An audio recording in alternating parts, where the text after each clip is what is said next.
Good evening, and thank you all for your participation in the open studios here at, well, over there, School of Art and Design here on campus at SDSU. My name is Eleanor, or Ellie Garcia Mazzini. I'm a first-year graduate student in the MFA Painting and Printmaking program.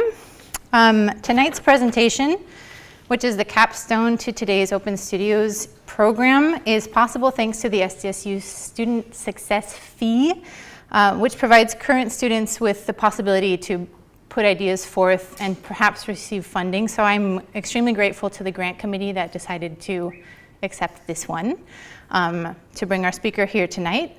I am so pleased to present David Pagel to you all. He was first introduced to me, his work and his writing, in a seminar class here, actually a gentleman sitting straight in the back. Thank you, Richard. Through a recorded presentation of his that was presented in a seminar class. David writes regularly for the LA Times as an art critic, and for a while that was my reigning definition of what he did in the world, but let me tell you a little bit more about who he is and what he does. David has his MA in art history from Harvard University. He has his BA in modern thought and literature from Stanford.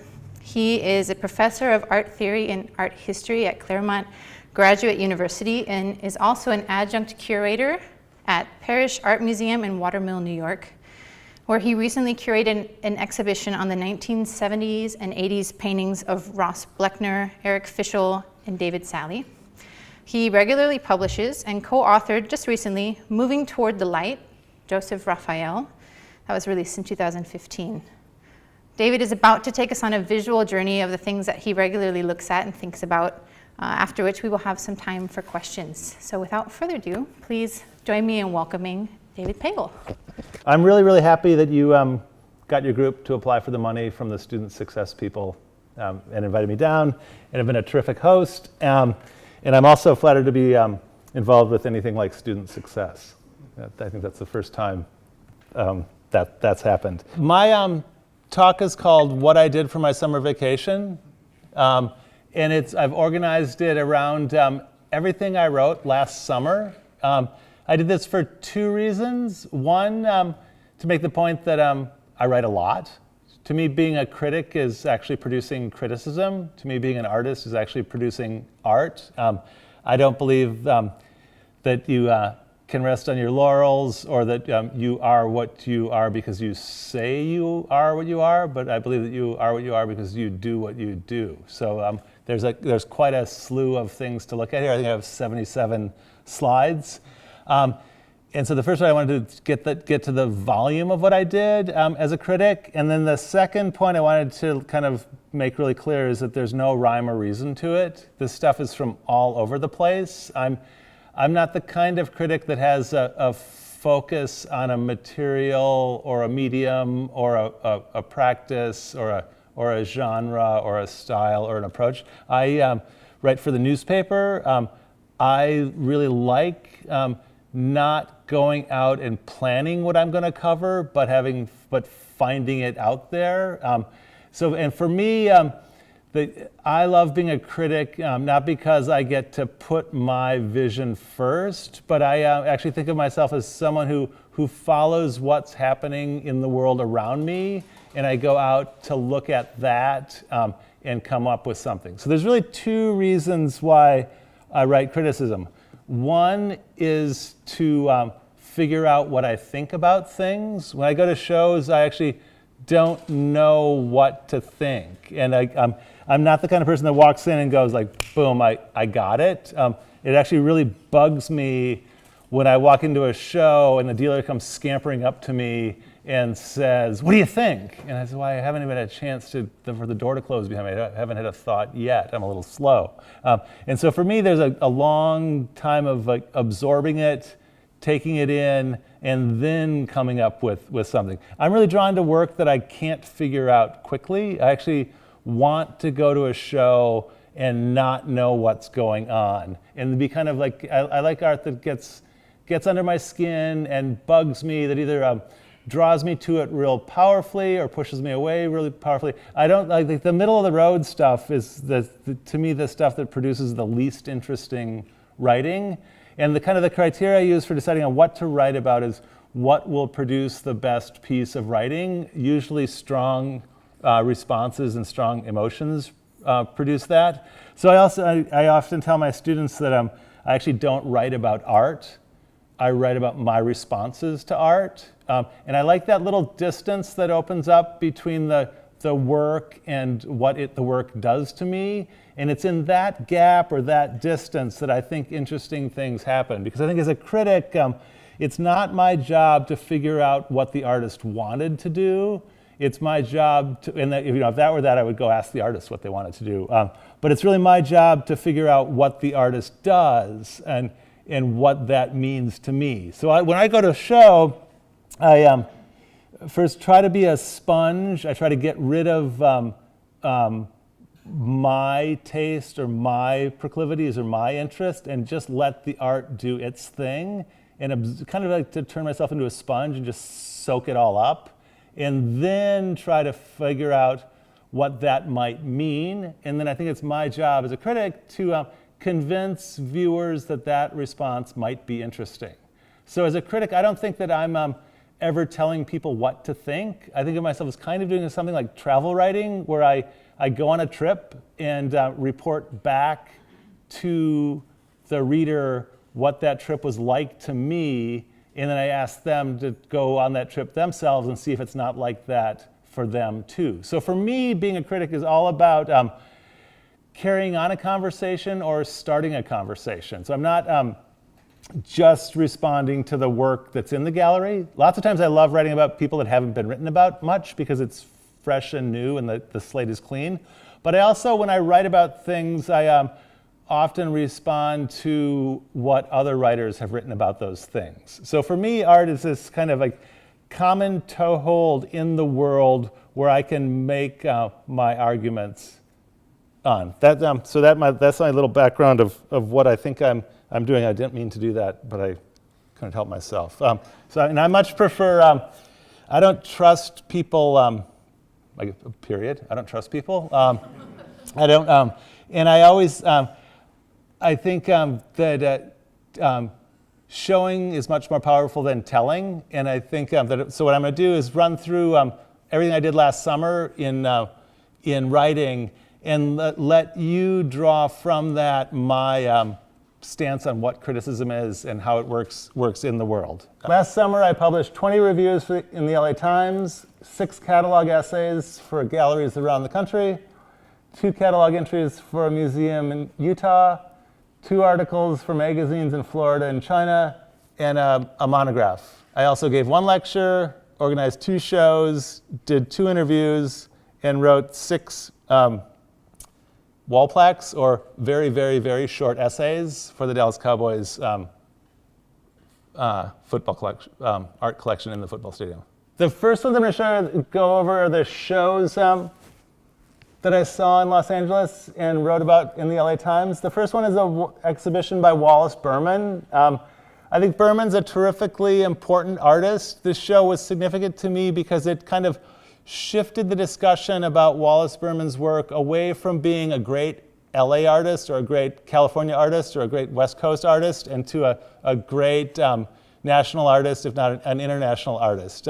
So the show at Michael Cohn Gallery worked really hard to get him kind of out of the assemblage ghetto into which he had maybe fallen by people who had written about him before, and into a more international dialogue with art being made in New York, with cinema being made in France, and with radio all over the world. I'm really drawn to Berman's work. I think of him as a great, one of the great first West Coast pop artists, because I think his work is both about the message and the medium. So it's about what gets conveyed and the means by which that thing gets conveyed. He's most well known for his Fax Collage work, which appears here, and it's this. It's basically an early Xerox machine.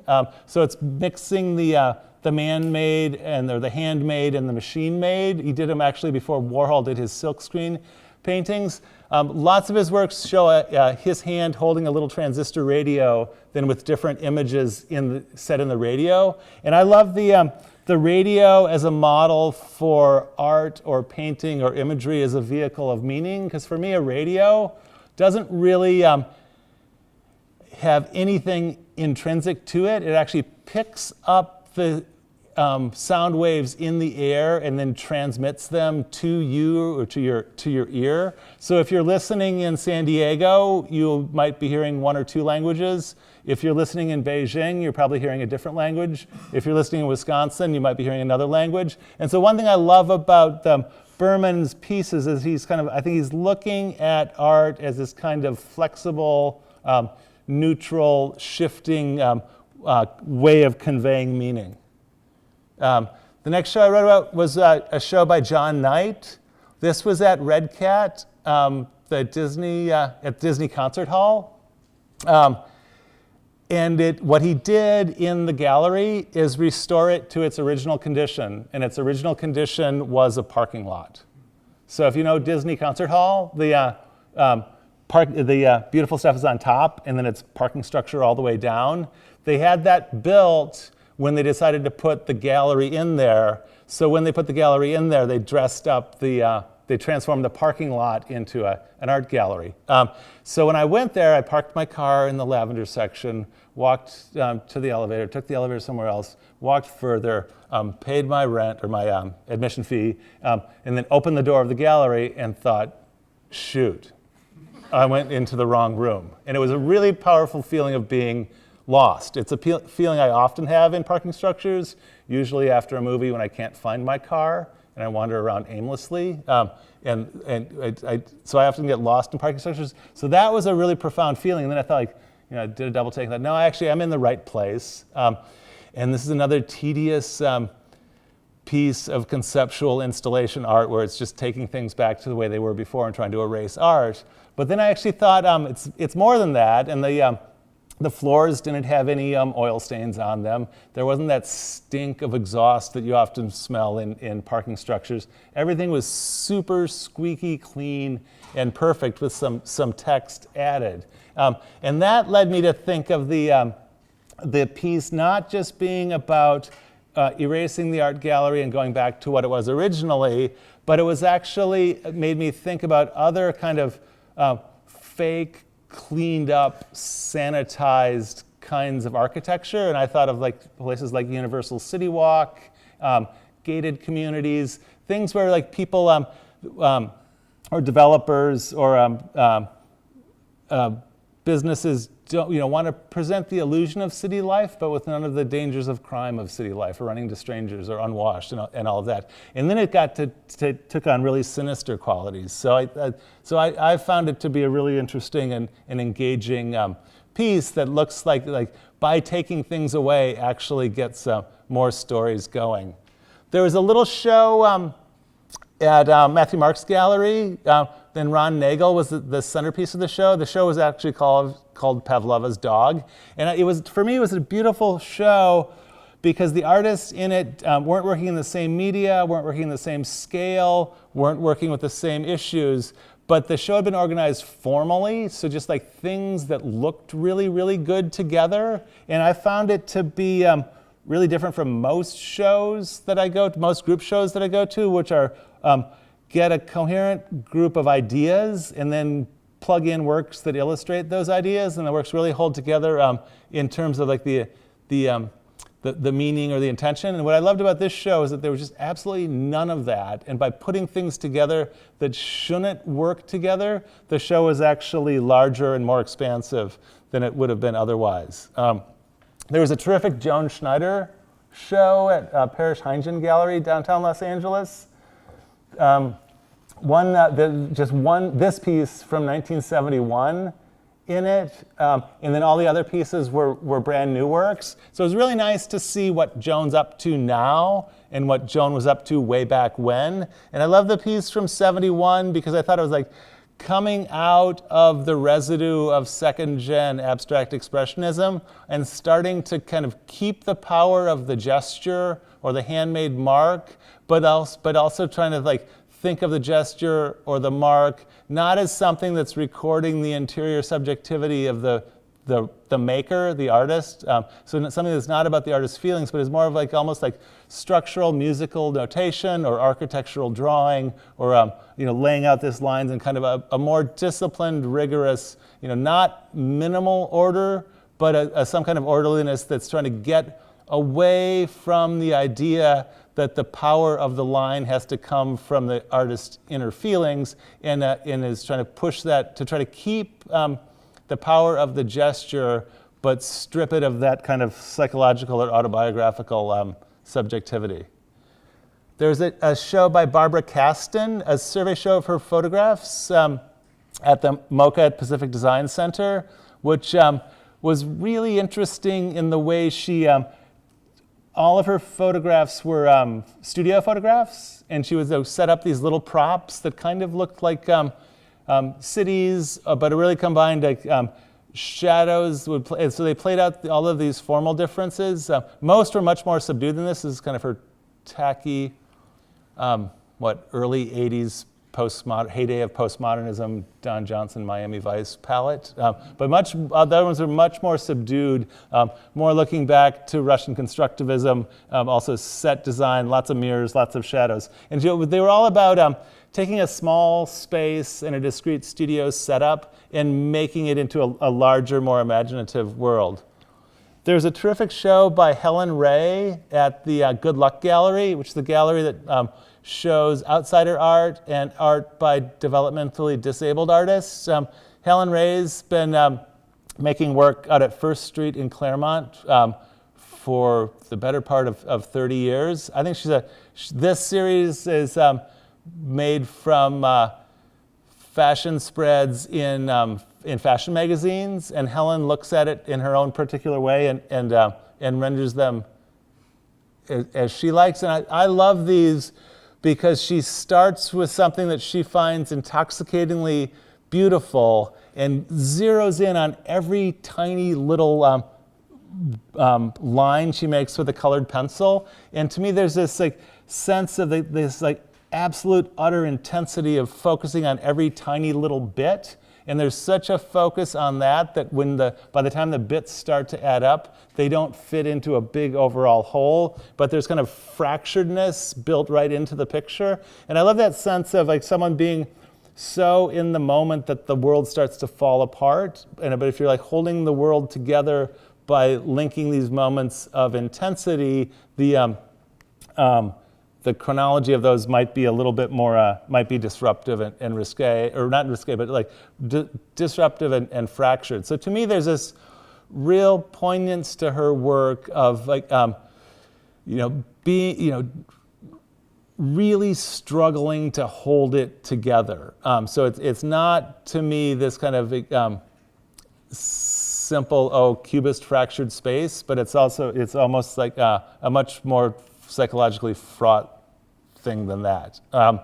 Sam Gilliam is an artist. I've only ever seen his work before in textbooks and magazines. And there's a show at David Kordansky Gallery that just had 5 or 6 of these gigantic paintings made on canvas, kind of as ugly as a drop cloth might be, but also this kind of gritty, on the floor, messy. The colors just happened to fall where they did, but also a real beauty to them. And I love the part of his show where it looks so offhand and unintentional, but perfect at the same time. And you can see how it's bunched together at the top and tied up. And there were just 5 or 6 paintings in the whole show, and each one was like a circus tent of energy and interest and sensuality, but also a real humility to it. It wasn't it didn't feel like it was I'm making a big great painting. It was more about look at this interesting stuff that just happened in the studio. So to me, there was this kind of really solid directness and unpretentiousness to it. John Mills had a show at Rosenman Felsen Gallery. He actually closed the gallery because sales were so bad. No, that's not why the gallery closed, but John did have the last show there. I love his work. I think of him as a kind of if a Neanderthal came back as Matisse, he might make something that looks like this, or if Matisse actually lived in a cave and not in France, he might make something like this. So to me, there's just like almost bathroom stall graffiti side to them, or bathroom stall scrawl to them, but nothing as deliberate as that. There's also this sense of like every gesture that he starts, he runs out of gas or loses conviction before he finishes it and then goes on to the next one. So for me, there's this really great sense of starting out and failing utterly and starting out again and failing utterly that piles up in the painting to actually end up with a composition that I think is light and nuanced, and I wouldn't say carefree, but there's an airy kind of deft lightness to his marks, and also they kind of like this made with my left foot scrawl to them. Joachim Ojanen was an artist I had never heard of before. He had these terrific ceramic dogs and children, and also paintings. It was at Richard Heller Gallery. And I think that he's working with a territory that can be really dangerous and come off horribly. And I think trying to pretend you're a child is a dead end for an artist. I can't stand work that like feigns childhood innocence or feigns the simplicity of children. But I think that actually Ojanen gets this. He actually captures something of childhood in his work. Most of it, he does it through the animals. The dogs come off as more human than most of my friends and family members. There's this sense of like evolved human consciousnesses in them, but also this, I guess, yeah, to me it's not the innocence of children so much as it's the openness of children and the willingness to trust that children have that a lot of his creatures have. And for me, there was this really warm, heart-warming sentiment to the works. Carl Chang is an LA artist who hadn't shown in LA for, I think, almost certainly over a decade. He had a show at Cherry and Martin of works from the late 60s. Right out of grad school, Carl Chang decided that just being an artist wasn't powerful enough and that he would become a company. So he named himself John Doe and Co., John Doe and Company, and made these works that looked like they might be products. This is, in this one on the left side, he would put his homemade rocks, kind of sediments, and on the right-hand side was a kind of a whirlpool, swirling windstorm dishwasher thing going on, so that the stones would weather in the right hand. So the stones on the left would get weathered on the right, and so the process would go on day after day. His other piece is Supply and Demand, which on one side were fly larvae, and the fly larvae would give birth to, or whatever they do to become flies, magically transform into flies. And they'd fly through a tube and be eaten by a Venus flytrap. So if things are going perfectly, the supply and demand is exactly balanced. You have this kind of eternal self-sustaining system. And I think that I found his work to be made in the late 60s and the early 70s to be really timely about big environmental issues. And I actually looking at his work, I thought, like, this is the kind of stuff that the super rich would buy if the planet's going to be destroyed and they're going to get in their spaceship to fly off and they want a little bit of taste of Earth to go with them in their spaceship. So to me, there was this really kind of horrifying post-apocalyptic cynicism of the filthy rich put in a product in a really provocative and playful way. So I thought it was really terrifically loaded environmental art with a sense of humor.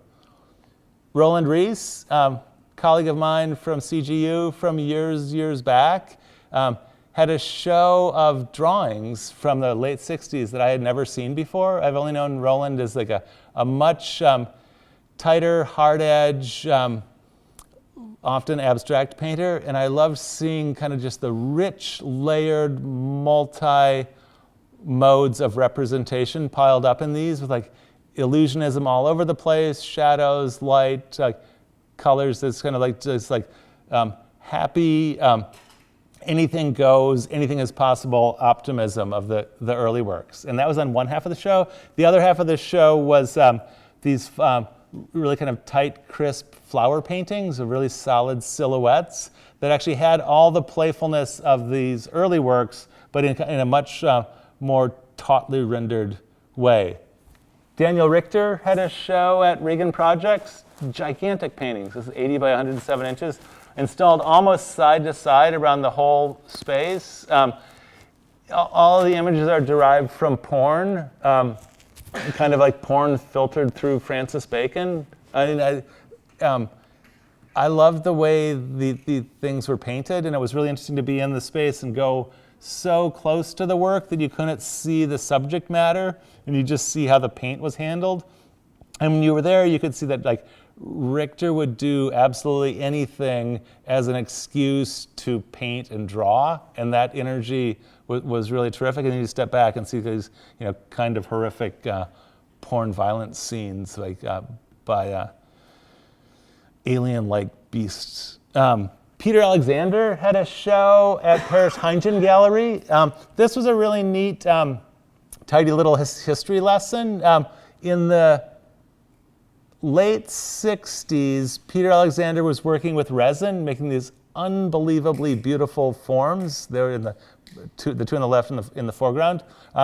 Until he discovered that the resin was toxic and it wasn't really healthy to do it. And if he kept it up, he'd be his brain wouldn't be working quite as well, so he quit. And he never worked with resin again until a show in Paris 5 or 6 years ago when one of his resin pieces fell off the wall and shattered. And the museum said, Peter, could you come back and fix it? And he said, no. And they said, well, could you make a new one? And he said, well, no, I don't work with that stuff anymore. And they said, well, while you haven't been paying attention, resin has evolved quite a bit. There's lots more polymers, and that we have something that's just like it, and it's non-toxic. And Peter said, well, I'll give it a go. So in redoing the old piece with the new method, and the new material, he discovered that he wanted to work with resin again. So the show is this really neat kind of bookend of like Peter Alexander at the very beginning of his career, and now Peter Alexander well into his 80s working with something kind of, a lot like resin, but not exactly like resin. So it's this really beautiful pairing. That's an early guy. That's all of them. Of what you could do with resin in the 60s and what you could do with this other polymer in the 20, whatever we're in now, the teens. And just gorgeously installed. And I love this stuff because, you could look at one and look through other ones. And I like the way they would, some would be transparent and some would be reflective, and you get this really nice mixture of spaces, both this kind of the space of art and the space around art, and you in the work and seeing through the work. This is the only show I trashed last summer. It's Edward Sella Art and Architecture, and it was called something Works by the great friendship between Richard Prince and Douglas Blair Turnbow, and it was meant to be somehow revealing of these two men's relationship in the works they had exchanged with each other, and it was really just like all the cool stuff Richard gave me when he was my next door neighbor that I'm now selling on the eBay version of an art gallery. It was to me so cynical and so depressing, and it was just like, this guy, Douglas Blair Turnbow, lived next door to Prince.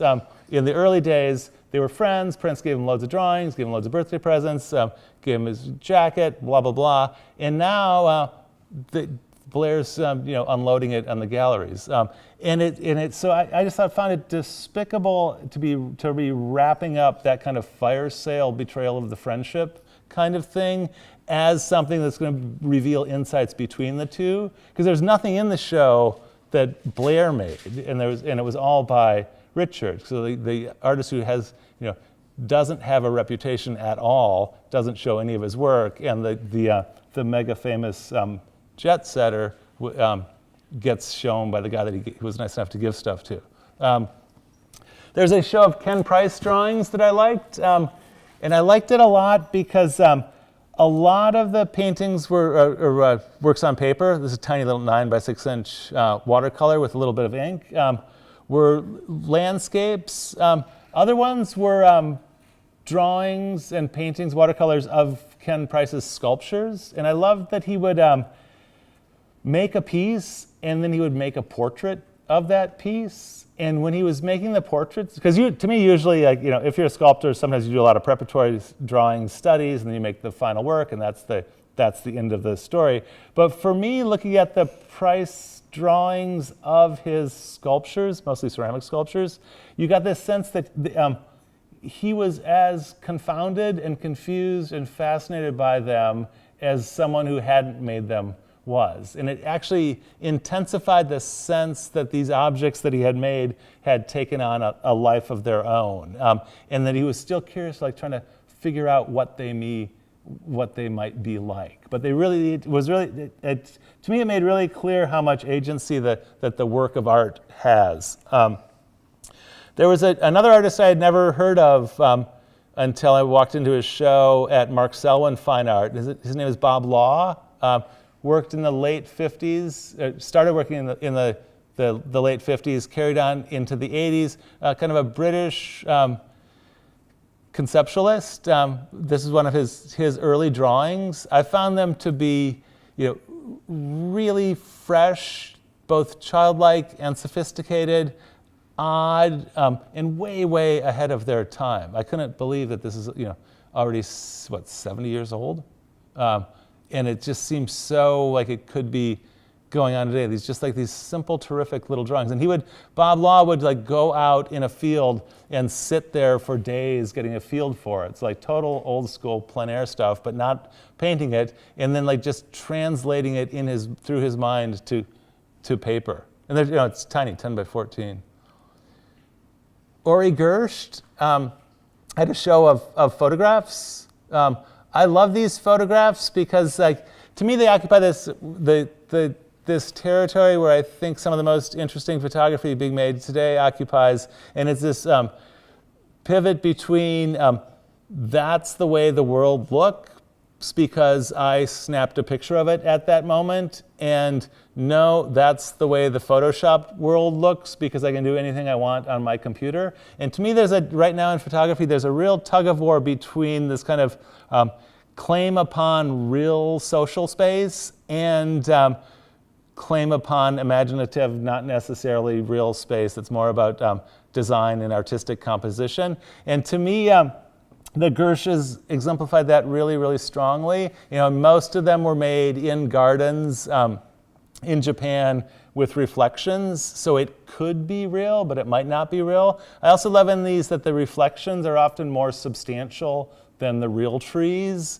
And so for me, they're a really kind of nice doubling that complicates things. So it's kind of the doubling of pattern, where when you put patterns together or when you put poems together, when you rhyme words, you start to make meaning out of repeated things. But also just kind of like, well, no, that's just what the world looks like over there. Tim Bereshim had a show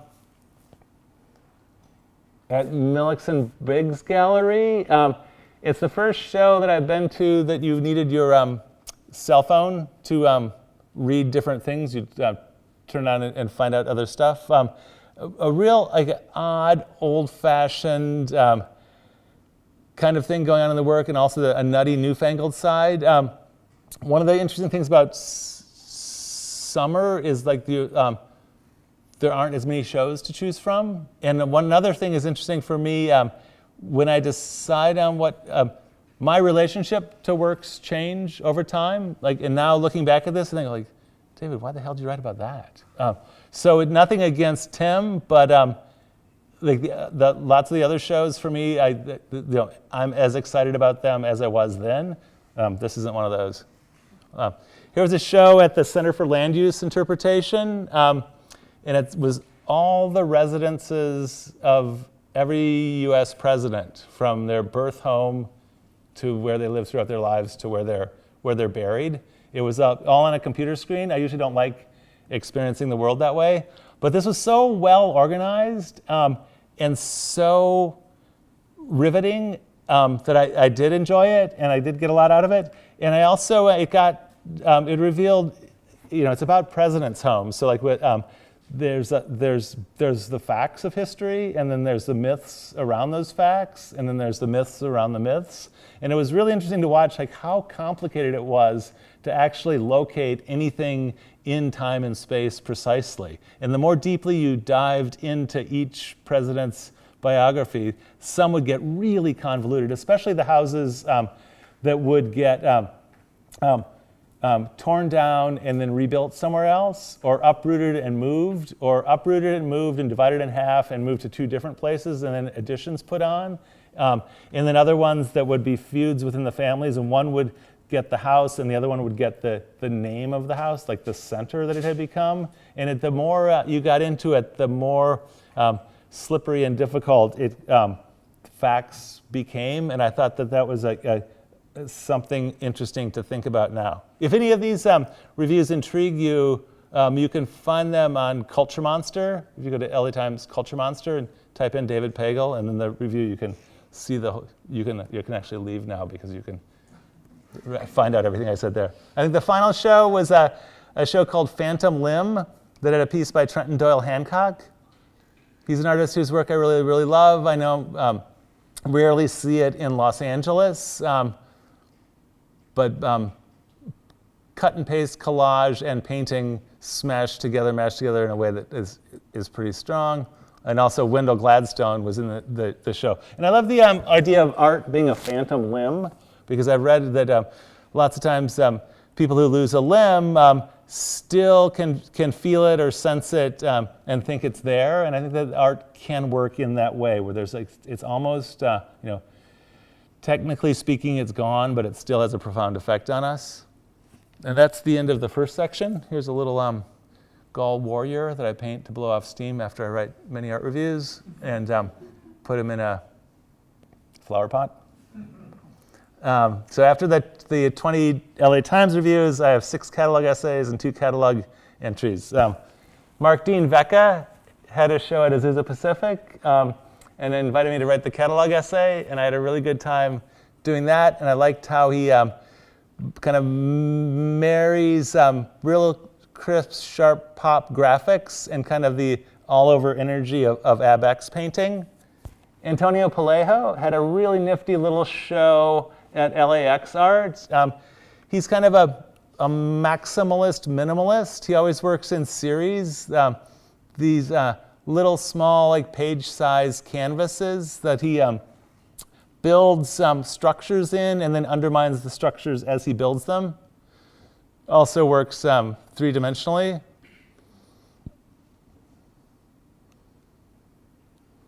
Raymond Staprins.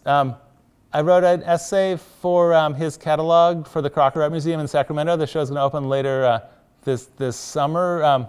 So I guess, yeah, everything hasn't been published yet. This is still, when we write for museums, things take forever. So I wrote it last summer, but it'll be out this summer.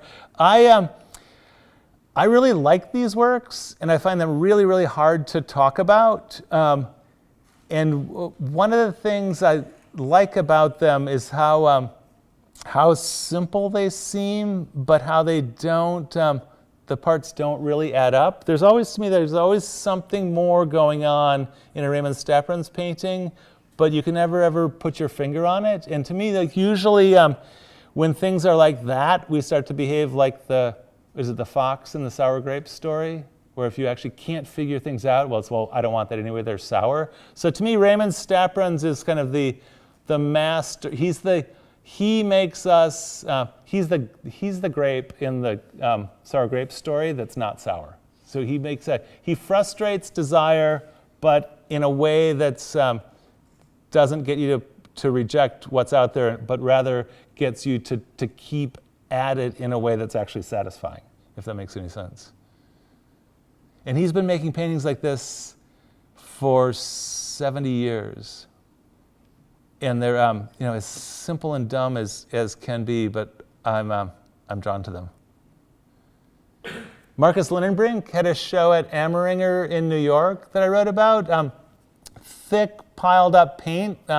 He paints horizontally, layer upon layer upon layer, till it's really thick. And then this you can tell really clearly. Then he drills into it with a drill. So they're beautiful, sensuous, eye-popping paintings. But I also think they're really smart. And I think that most works of art we look at, we think this is the kind of the thinking process that the artist goes through is it needs to be this way because if it were any other way, it wouldn't be as good. And that's where my work as an artist comes in, is I figured out the way it's going to work best. And I think that Marcus Lindenbrink, when I look at his anyway, I think well, why didn't he drill here? Why didn't he drill there? Maybe if he drilled there, it would be even better. And I think that he actually makes the kind of work that lets you think those things, and actually he isn't then worked up about it maybe not being the best way it is. So to me, there's this kind of derailing or undermining of the authority of the artist and actually letting something else take over.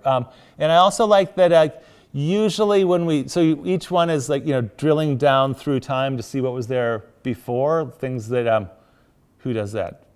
Who looks up dinosaur bones? Archaeologists? Paleontologists, or geologists, where you're always going through through strata to find out what was there before. And one thing I love about these is when even one's really close to each other, think, well, they should be the same. They're completely different. So there's information moving laterally and vertically in this stuff that I think is really interesting. And these are some of his drip paintings, where he takes one of those 16-ounce keg glasses and pours it down in a color. The panel leaning at an angle, and you get the little drips at the bottom. Oh, this is one of my former students, Chang Lee, did a self-published book and asked me to write the foreword to it. For me, it was a really nice thing to do because it wasn't dealing with her with her work as I usually would with a critic. I was actually writing about her as a person, so I was writing a foreword to a book, and she was, had a pretty tough life, immigrated to the States from Vietnam, raised a family here. And for me in the work, there's this making tiny, tiny, tiny little gestures that actually don't really matter because they're so little. But if you actually do something little over time, they might add up to something beautiful and powerful and profound. And that kind of persistence and determination and optimism, I think, comes through in her work. I did a catalog essay for Huntley show in New York. And Huntley made these paintings based on Dorothea Lange's photographs of the Depression and the Dust Bowl. And I think that it's a really interesting thing to do with a series of photographs that are so famous now that we almost look at the people in them as actors or celebrities. And I think that it's a really interesting move to start with a photograph and go to a painting to make the power of the photograph come back by different messages or different materials, different means. And I think that Huntley was really kind of getting rid of the exoticism of the poor and suffering unemployed in the Dust Bowl. That was actually what Lange was doing, but that had changed stuff. So in a way, it was like using a painting to go back in time to recapture the power of the photograph. And I also think that it's a pretty interesting time politically about immigrants, where I think most people think of the United States as a place where immigrants go. But this was an instance of the immigrants being from the U.S., so fleeing some of the states in the Midwest and the West to go out further west. It was like homegrown immigrants. Then a museum in Utah had me do really short catalog entries on a Larry Pittman painting and a Kim McConnell painting.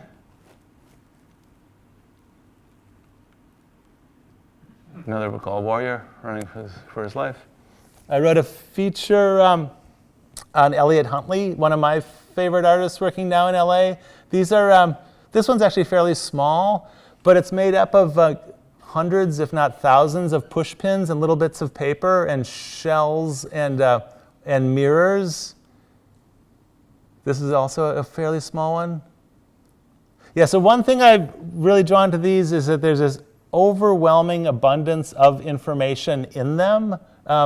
And there's almost no way to take in the excessiveness of it all. You either dive in and look at the little details of the little photos that he cuts out and pushpins in there, or you step back and lose something. But I think that they're pretty poignant meditations on the relationship between the individual and the group or the globe or the cosmos. And they have that macro-micro thing going really well. And I also think they raise questions about an overload of information or an excess of stimulation and what one does with that. And I think Huntley alternates between making it sublime and mesmerizing and fascinating, but also terrifying and horrifying and overwhelming.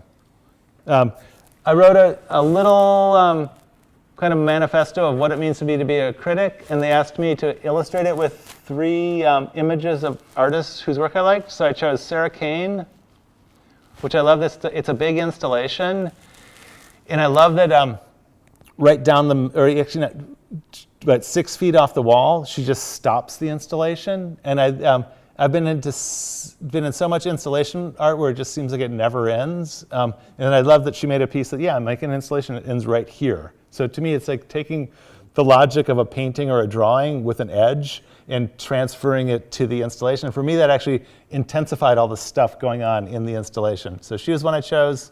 I chose Nagel, my favorite artist of all time, and Michael Riefschneider. I think I love these Riefschneiders. Almost everyone has a smiley face somewhere hidden in there, but I think that he's taking the idea that the assumption that an overwhelming abundance of information necessarily leads to diminished attention spans, and is blowing that idea out of the water. Because I think when you look at a Riefschneider painting, first you think, oh my God, there's too much going on there for me to ever take in. It's a nauseous overdose of everything. But the more time you spend with it, it actually starts to work compositionally and coloristically and in terms of motion and the way it directs your eye around. So I actually think he's saying, like, just because there's too much info out there to ever take all in doesn't necessarily mean that our attention spans have to be diminishing. And I think that his paintings are kind of exercises to let your attention span grow by letting you concentrate for longer and longer times. Another former student, Assad Falwell, is doing a series on the women of Algiers. And he did and then another student runs 01 publication, and who's publishing Assad Falwell's book, and they asked me to write the essay for that. So it was a really nice kind of CGU 3-way getting us all back together. And Assad, I think, is making really interesting works. He's looking back at the when France was a colonial power over Algeria, and Algeria was fighting back, and the women that he's depicting actually smuggled bombs to the terrorists who blew up French cafes. And then they were, some were caught and put in jail. Other ones went back and tried to live as regular Algerian citizens, but they couldn't. So while the men were allowed to become heroes, lots of the women were pariahs because they actually had fought for the struggle. And one thing I like about Assad's painting is that he's looking at beauty, and he's looking at terrorism, and he's looking at relationships between the sexes, and not telling us what to think about them, and not having any answers, but talking about really loaded issues in ways that I think invite more thought. I gave a lecture at San Antonio Gardens, and it was about pleasure and painting, and one of the artists I showed was Kathy Butterly, who has lots of pleasure going on, but it's clay and glazes. I think of her works like this guy. That's the outside, and that's the inside. It's almost like a diptych, but rather than a side-by-side setup with paintings, you get an inside and an outside. Helen Rebecca Garber was also in that lecture. I think she's making really interesting abstract still lifes, and Alex Becerra, an LA painter who's like, to me, there's lots of people in LA painting kind of like this, but to me, Alex is doing something better than most. And there's this like gritty, nasty, gnarly love of paint and making a mess, and also a pretty sophisticated understanding of reflection and illusionism and making a composition. That's the Gull Warrior with the G-string. This is the show I organized at the Parish Art Museum. It was with Ross Bleckner, David Sally, and Eric Fischel. And the director of the museum asked me to do the show with those three artists, and that was the only requirement. So it was up to me to do whatever I could. And I decided to focus on their works made between 1975 and 1985, both because that's the about the year they all graduated from CalArts and moved to New York and had their first solo show in New York and got galleries and their careers started. So for me, it was a really interesting moment of kind of transitioning from being a grad student to being a working artist. And they actually were making works before they had reputations, or and before they had names, and before before they were who they are now. And it was, for me, it was really, really interesting because I hadn't been to many shows. Usually, to me, it's either a solo show or a big group show. But a three-artist show is kind of odd, and it's also like a three-artist show over a 10-year span is kind of odd. The three of them were friends in graduate school and have remained friends till now, and now they all live within like a mile or, well, within a stone's throw of the Parish Art Museum on Long Island. And I thought that as I was putting the show together, it became more and more apparent to me that friendship is an interesting way of thinking about works of art. Usually, I think we think of works of art as in terms of family relationships, whether it's family resemblances or family lineages, family trees and pedigrees. And I think it may be more interesting, rather than thinking about it in that kind of linear way, as like works of art as friends and how they get on as friends. Because when I think about my friends, they don't look like me and they don't think like me, but they accent me in interesting ways and change the way I look at things, I think, in interesting ways where I would get rid of them as friends. And I think that these three, that Eric's and David's and Ross's paintings play off of each other in those kind of friendshipy ways. And I did a little show by a former student at CGU, Christine Salama, really gorgeous mixed media paintings with encaustic and carving. And finally, I did an interview.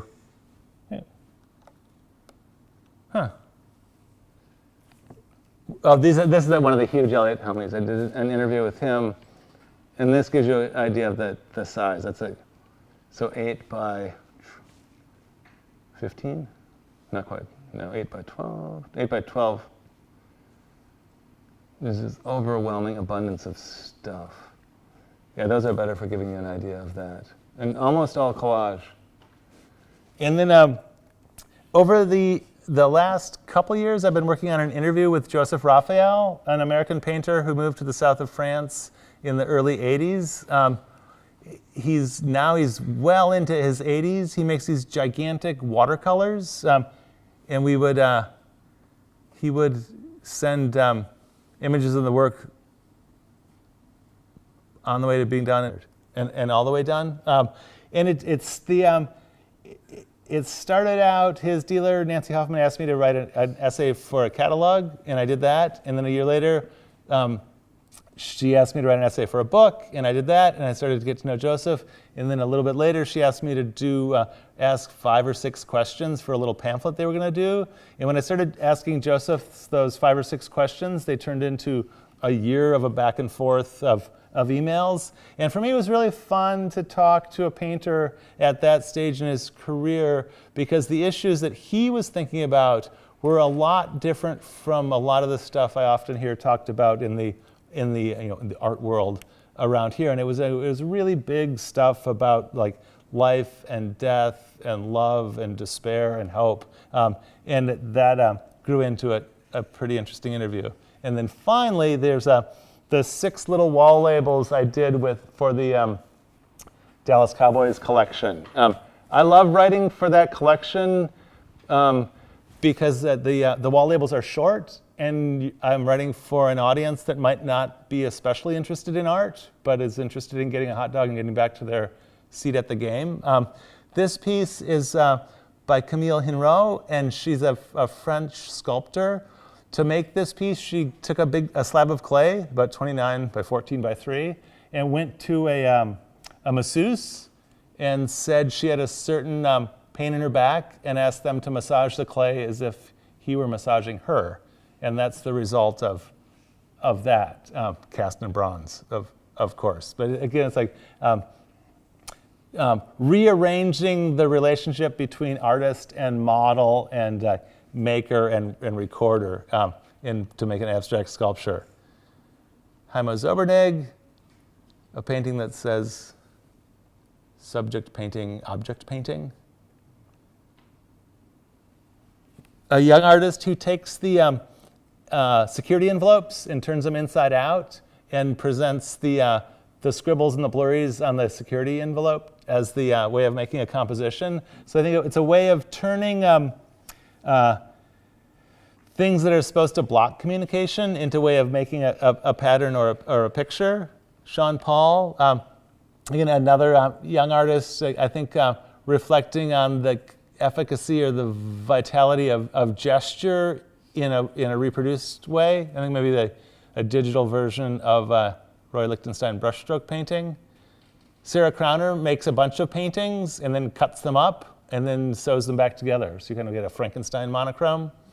And Leo Villarreal, a big installation of hanging rods with lights moving through them, creating this really trippy patterns in space. That's it's a room full of stuff overhead that kind of turns the cosmos into a digital, a disembodied disco ball. And that's the end. And I would be really happy to answer any questions. It depends. So when I was starting out as a writer, I didn't know anything. So in terms of like what, it was like I just fell off a train car, fell out of a palm tree. I was just like, so everything was new. So I would read voraciously everything that had ever been said about it. As I kept looking at things and thinking about things, I think I started to know about more things. I'm not going to say I knew more things, but I did know about more things. So lots of artists, I would know their bodies of work, so then I would read less. And then as time went on and I got other jobs and busier and children and deadlines and the harried life of a grown-up, I just didn't have any time to read at all. So I just jumped right in. And now, I've been doing it for quite a while, 25, maybe more, between 25 and 30 years. So like some of the artists I've written about 5, 6, 7, 8 times, but I won't even read what I've written about it before. So now where I used to go out of my way to read everything, now I go out of my way, especially if I've written about it before, not to read everything. And it's fun for me when I write a new one, then I will and send it in, and then I'll go back and look at what I said other times, and it's usually pretty interesting to see what I thought and what I said back then and what I thought and what I said now. But for me, it is really all about discovering new things, and I don't look at it as a way of I'm not an educator when I'm writing about things. I think that it's possible to learn a lot from what I write, but I want to be clear about that. I'm not teaching you. I think that a big part of it of learning is do it yourself, and I'm looking for new stuff, the new things. I'm a discovery junkie. So usually it'll be things that I have a strong response to. Like if I look at something and it's like, I've seen something like that before many, many times, I don't want to write about it. I really want to find something that I've never seen before or never thought of before. And I do like things that bug me or that get under my skin that I can't figure out. It takes, a lot of times my opinion of things will change as I spend more time with them. Sometimes it's fun to trash things, and it's important. It's an important part of the job. But I do it a lot less now, just because I don't want to spend an afternoon finding things wrong with art. I save that for my children. It's like I want to. I'm much more of a cheerleader, and I want to find something I love and see if I can find other people who might love it too.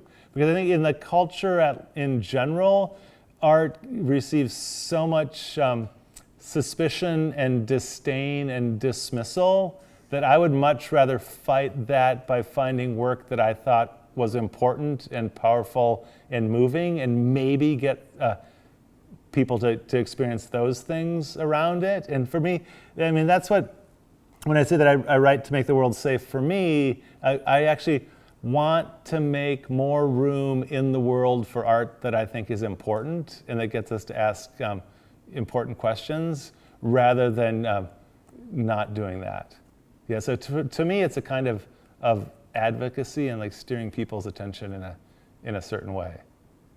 But I would love to have way more power than I have, and I would love that if I could write a great review of an unknown artist that I thought was great, that their career would just take off and go through the roof. Or I could, trash an artist I thought was a waste of paint and they would just go away.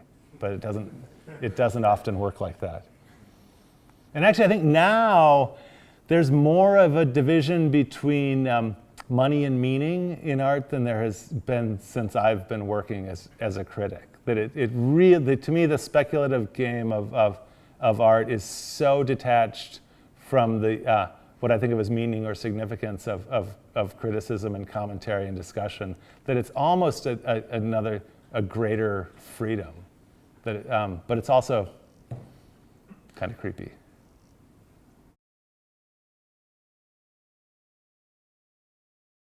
I think that there's still more freedom here to hide out and do your own thing than there is on the other coast. And I think that kind of sensibility is still that's burning in the work that's burning the brightest. And to me, it's like this sense of like not having the institutional sanction, but actually thriving because one doesn't have the institutional sanction. So for me, like an artist like Ron Nagel, he's been working for 60 some years. Now he's starting to get a fair amount of attention, but who's just been this like force of art in his little studio doing his thing, his whole life, whether or not anyone pays a heck of a lot of attention to it. And I think that still fuels the good stuff. I think that work on the West Coast, it doesn't take itself overly serious. And by that I mean, I don't mean, it takes itself seriously, but not over seriously. And so to me, it's not pretentious, and I think it has a much more comfortable and intimate relationship with humor and playfulness. I think that there's almost I think there's a strand of art on the West Coast that almost has like a bullshit preventer built into it, where it's like, it's really smart work, but if you start talking about it in an academic way, you look like a pompous ass. And I think that's actually built into the work. I think an artist like Ed Ruscha is like that, where it's like, as soon as you start talking about linguistic signification and the sign and the signifier and deconstruction, you're just like, oh, please. And like the painting rolls its eyes at you. And I think that's actually a West Coast phenomenon, where I think there's a strand of East Coast art that actually, that's all it wants to do, is to get the academic jargon flying, and that's where the significance resides. I actually don't have to change it that much because I write for a newspaper, and I think and that's why I like writing for a newspaper. I actually think that sophisticated and complex ideas can be conveyed in clear and concise prose, and I just believe it can. And I think that I know from firsthand experience that convoluted gobbledygook doesn't necessarily reflect complex ideas. And I think in the art world, like, a lot of people think, like, if it sounds difficult, it must be complex. And that's like, no, if it sounds difficult, it's bad writing. And I think I think a lot of academics are guilty of piling it higher and deeper and not getting anywhere. Not by any means all of them. I think there's fantastic academics, but as a newspaper guy, I think I've never met an idea that I couldn't get into clear words if I worked hard enough. And if I can't get into words, it's not because the idea is too complex. It's because I'm not a good enough writer. It's not rocket science. It's art.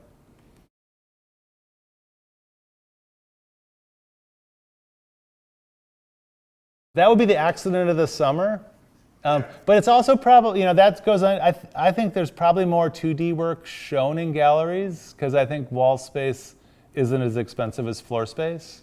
I live in a house. I have way more paintings and photos and drawings than I do sculptures, because the floor is taken up with chairs and tables. So I think that probably falls in there. And I'm a responder to what's around there. But I don't think anyway that I have like a stronger attraction to 2D versus 3D. I get accused of loving abstraction and loving painting more than anything else. And I don't know. I actually don't know how it would play out numerically. But I don't. But I don't think like I'm a painting guy. I'm gonna go find a good abstract painting this afternoon. But there's something. The Nagels are so small; they're almost two-dimensional. Yeah. And he is really insistent about. He says it has its A side and its B side from his music side, and he wants it to be approached from one. It has its profile. So, and he talks about that when he was young and looking at picture books of Japanese ceramics that he loved. You'd only ever get the front view and the back view. So he just kind of like that formed his look. I think it is.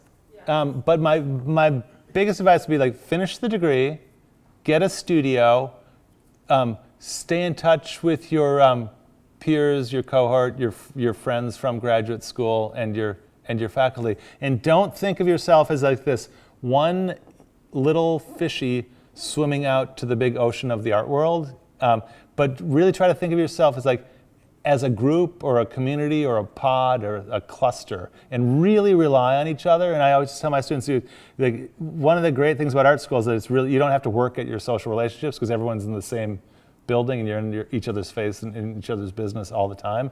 But as soon as you leave and you're in your garage, it's really, really lonely. So you have to work on your social connections, like go see shows together, organize things together, stay in touch, and really cultivate that network. And I also say that don't look at the art world as this giant mothership that's flying through space that you have to attach yourself to, or you're going to be doomed and floating through. No one will hear you scream out there, because the art world changes with weekly, monthly, yearly, generationally. And you look at right now, Larry Gagosian is as big as the British Empire. The sun never sets on a Gagosian outlet somewhere on the planet. But not that long ago, he was selling posters out of a station wagon in Westwood. And so I always say, link up with people in your generation and work at things over time, little by little. I think, to me, San Diego's close enough to LA that you don't need to move to LA. I don't think San Francisco is close enough to LA. But that's so much more about what's right for the individual. I don't think there's a recipe of you gotta go to Paris to be successful.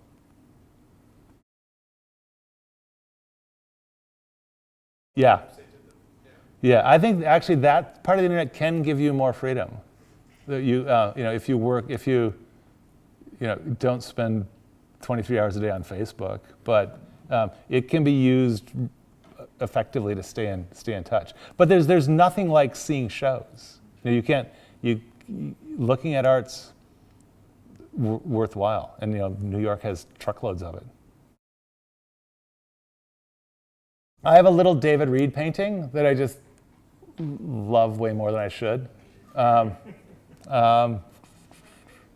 have a truckload of Albert Contreras paintings, which I also am very, very fond of. I have an Alison Miller work on paper that I like a lot. But I don't think of myself as a collector. I think of a collector as like someone who's like always scanning the scene looking for something to buy. I'm more of an accumulator, and like stuff comes to me. Where I don't have a huge budget for buying art, but I do trades with artists. When they'll ask me to do a catalog essay, the dealer will have a little bit of money, they'll throw in a piece, and we work out stuff like that. Lots of students give me things as gratitude for the brilliance I deliver to them. No, it's a shameless way to promote themselves when other people come to my house to have dinner. So yeah, I don't. I buy things here and there, but I don't think to me. And like now, it's like it's become so professionalized that I almost don't want that word used around me. To me, it's like now it's so much about speculating. Like collectors buy things and keep it in storage, and to me, it's like I don't do that. I want to live with it, and I love living with art. I think that's actually there's kind of it's almost it's a little bit overlooked of an art, living with art. That all the headlines go to the mega sculptures and the mega installations that are I think they're designed for institutions and meant to bypass humans and go straight to the cold the ICU unit of art, the deep freeze. And I like little stuff you can live around. So my house is always shifting because there's not that many walls. Oh, I was born in Kentucky, and my parents moved before I knew I was living in Kentucky, and grew up in Wisconsin. And went to Stanford from Green Bay. Thought I had died and gone to heaven. I remember the first palm tree I saw in the flesh, and I'm like, holy shit, why does anyone stay in Green Bay?